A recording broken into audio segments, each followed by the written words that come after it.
Bienvenidos, el doctor Jorge Bedoya, con una amplia y muy exitosa trayectoria en posiciones gremiales y en el sector público, como viceministro de Defensa, como presidente de FENAVI, con una gran actividad gremial, está al frente del gremio de gremios en el sector agropecuario en Colombia. Para un país como el nuestro, un gremio fundamental, grande, serio, vigoroso, que recoge a los distintos sectores productivos en el campo colombiano. Es un gusto tener a Jorge Bedoya con nosotros. Doctor Bedoya, qué placer tenerlo aquí. Juan, igualmente, muchas gracias por la invitación, como siempre. Gran responsabilidad estar al frente de la SAC en este país en el que nuestro campo es tan fundamental y que a veces ha sido tan olvidado. Claro, y una muestra de ellos son los retos que tenemos por delante. Un país rural que solo tiene 175.000 kilómetros de vías terciarias y el 10% está en buen estado. Un país que no tiene la seguridad jurídica para la inversión en la ruralidad y muchas otras falencias, y en un gobierno que está iniciando. Y yo creo que desde la SAC, con todos los gremios que hacen parte de este colectivo, pues no solamente tenemos una gran tarea, pero sobre todo un gran compromiso.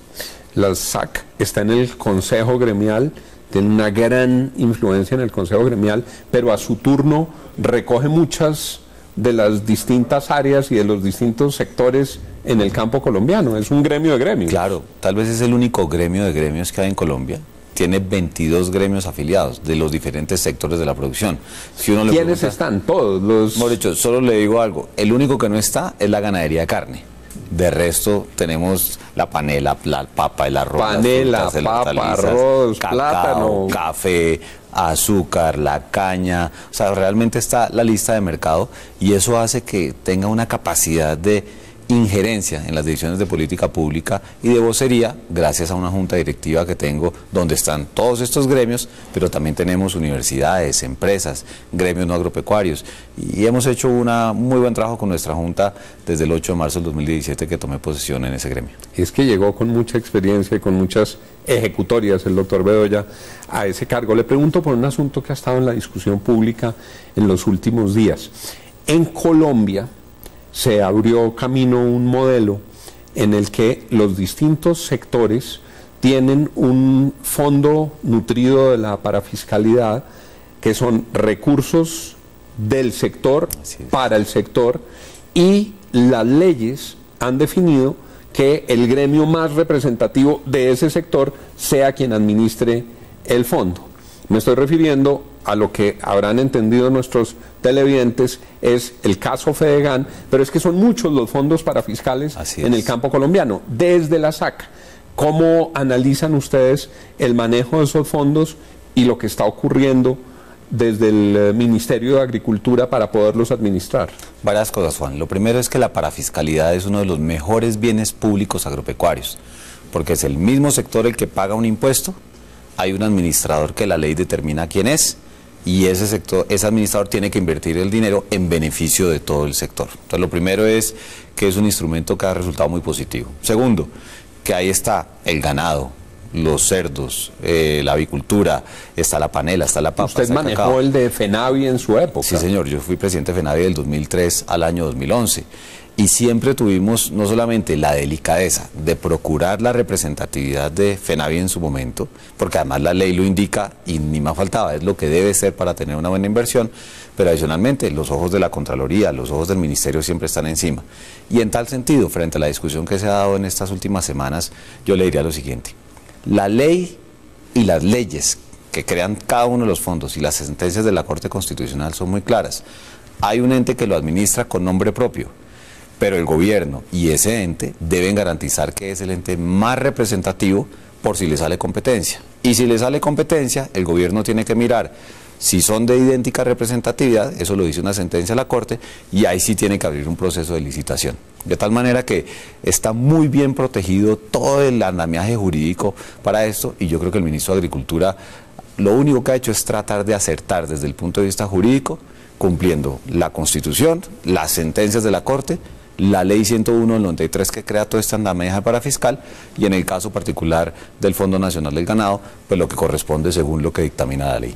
En el caso particular del Fondo Nacional del Ganado, la ley dice que es Fedegan quien lo administra. Claro, el artículo 7º, 8º de la ley 89-93 dice: lo administrará la Federación Nacional de Ganaderos de Colombia, Fedegan, y en ausencia de ella, una que sea más representativa, o alguna que sea más representativa. Se lo pongo para cualquier gremio, y eso lo discutimos mucho en la SAC. El día que le monten competencia a cualquier ente administrador, pues los números tienen que estar sobre la mesa.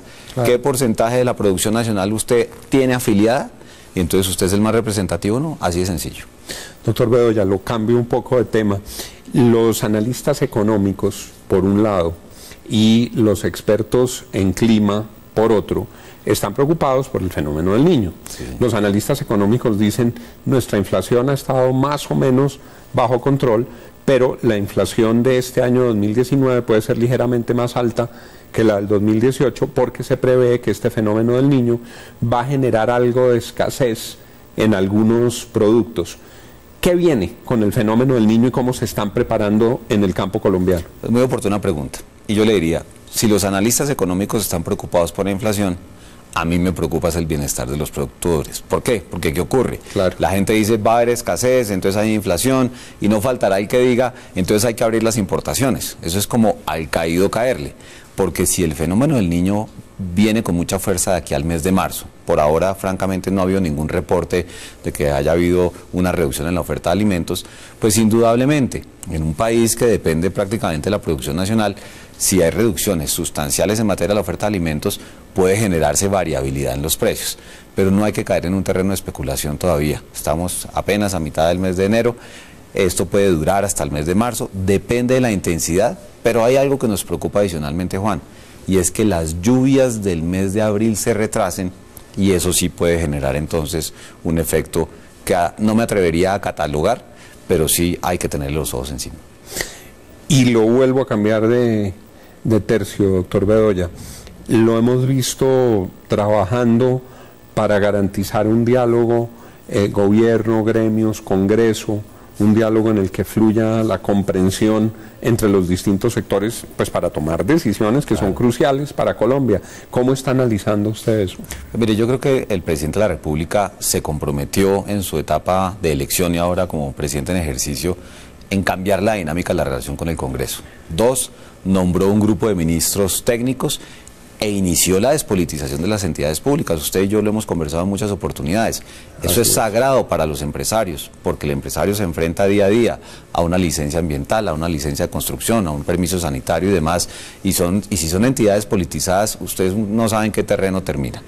Y eso obviamente ha generado una disrupción en la relación con el Congreso.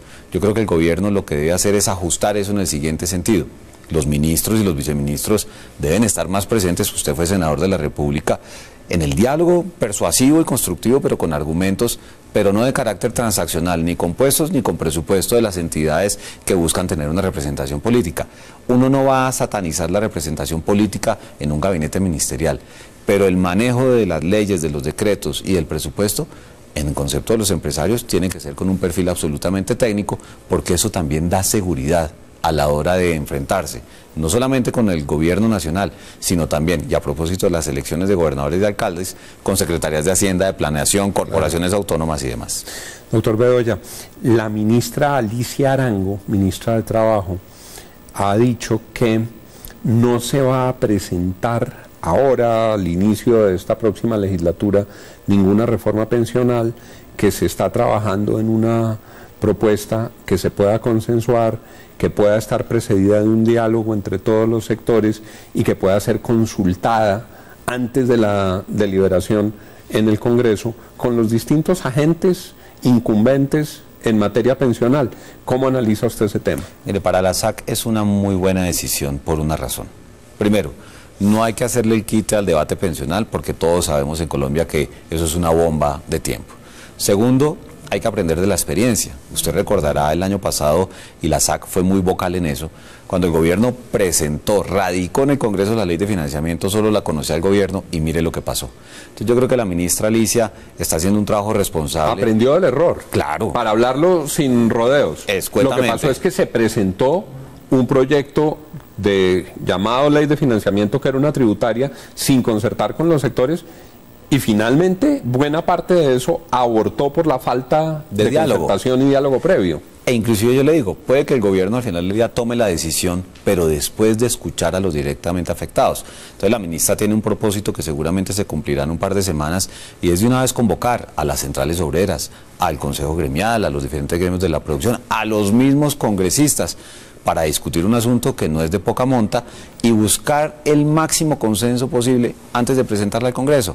Claro, todos tenemos ansiedad frente al tema, pero yo sí creo que lo más responsable es sentarse con la gente, o que emplea, o los empleados, y el Congreso de la República que hace las leyes, y tratar de tener una discusión abierta de cara al país. Y creo que tiene toda la razón el doctor Bedoya. El peor de los escenarios era correr a presentar una reforma que generara un alboroto en el Congreso, una anarquía, y podía eso derivar o en soluciones improvisadas que a mediano y largo plazo hacen daño, o en un mayor desgaste político para el gobierno en el Congreso. Total. Y usted y yo, que sí sabemos de peluqueadas, se imaginaría cómo saldría esa reforma si se presenta de esa manera. Los que estamos en la batalla de la tijera, doctor Bedoya, en el campo colombiano hay una situación difícil de incorporación al mercado formal del trabajo a hombres y mujeres que están en todo el territorio colombiano. Es un desafío de país, formalizar el empleo en el campo, formalizar a los trabajadores del campo. Y sé que esa es una de las obsesiones de Jorge Bedoya al frente de la SAC. ¿Cómo va ese camino? Pues mire, dos comentarios al respecto. En la SAC tenemos las dos caras de la moneda de la formalización laboral. Tenemos sectores como el de las flores, el avicultor, el porcicultor, la palma, el azúcar y algunos otros que son muy formales, porque sus jornadas laborales son como las de la ciudad, para ponerlo en términos muy escuetos. Pero también tenemos la dificultad, en el caso del café, de los cultivos de ciclo corto y demás, la papa y muchos otros, donde desafortunadamente el sistema laboral o el régimen laboral de las ciudades no aplica ese tipo de actividades. ¿Por qué? Porque usted por la mañana, como trabajador rural, está ordeñando una vaca en una finca, al mediodía está picando heno en otra, y por la tarde está cosechando, manejando un tractor en una tercera. Entonces usted debería tener 3 empleadores que no solamente le pagaran su salario, sino adicionalmente todo este tema del piso de protección social. ¿Qué le hemos solicitado al Congreso de la República y al gobierno? Apoyen un proyecto de ley que ya va para tercer debate. Si no se aprueba antes del 20 de junio, se va a hundir. Y que eso contribuya a reducir, ¿qué? El 88% de nivel de informalidad laboral que hay en el campo. 88%. 88%, cuando en el país es del 46%. Entonces, prácticamente el doble. Claro, entonces, como al principio de esta entrevista usted me decía, la ruralidad, vías, educación, presencia del Estado y un régimen laboral que hace que la gente quiera venirse para las ciudades. Allá hacen falta vías, hacen falta cines, hacen falta centros comerciales, pero sobre todo, pregúntele a cualquier colombiano, ¿usted qué quiere en la seguridad laboral? Ah, no, mi posibilidad de un ahorro pensional o pensión y salud. Y hoy el régimen laboral del campo, que es el mismo en la ciudad, por ser tan inflexible, no permite eso. Y si no garantizamos que las nuevas generaciones amen el campo y quieran su tierra, lo que vamos a generar es un éxodo a las ciudades para multiplicar problemas sociales y para abandonar el campo. Los cinturones de miseria, nos quedamos sin mano de obra en el campo, se está envejeciendo la población rural y este país tiene 40 millones de hectáreas de potencial, 7 que cultivamos, y entonces ¿quién las va a explotar? Se está envejeciendo la población rural, sí, es porque los jóvenes están migrando a las ciudades. A las ciudades, y porque los que se quedaron fueron los mayores de 50, usted sabe que para efectos estadísticos ya se convierten en mayorcitos, y es gente que desafortunadamente por ese nivel de informalidad, hoy en día, como dicen literalmente, se van a quedar viendo un chispero porque no tienen la posibilidad de una pensión. Es el doctor Jorge Bedoya, presidente de la SAC, a quien le agradecemos mucho que haya estado con nosotros hoy. Lo vimos trabajando mucho el año pasado, dando todas las batallas el año pasado, pero lo vimos también terminando el año muy feliz, muy felizmente casado. Muestra su anillo de matrimonio, sea la oportunidad para decirlo, con una colega a la que admiramos, respetamos, queremos, ha hecho grande el periodismo colombiano en Colombia, en el exterior, que es nuestra colega de City TV, Claudia Palacios. A ustedes muchos éxitos y muchas bendiciones. Gracias, mucho cariño y gran amistad. Que todo el éxito de la SAC y el matrimonio vengan en este 2019, doctor Bedoya. Juan, muchas gracias por la invitación. Muchos éxitos. Y a ustedes, gracias por estar con nosotros. Sigan con Red Más Noticias.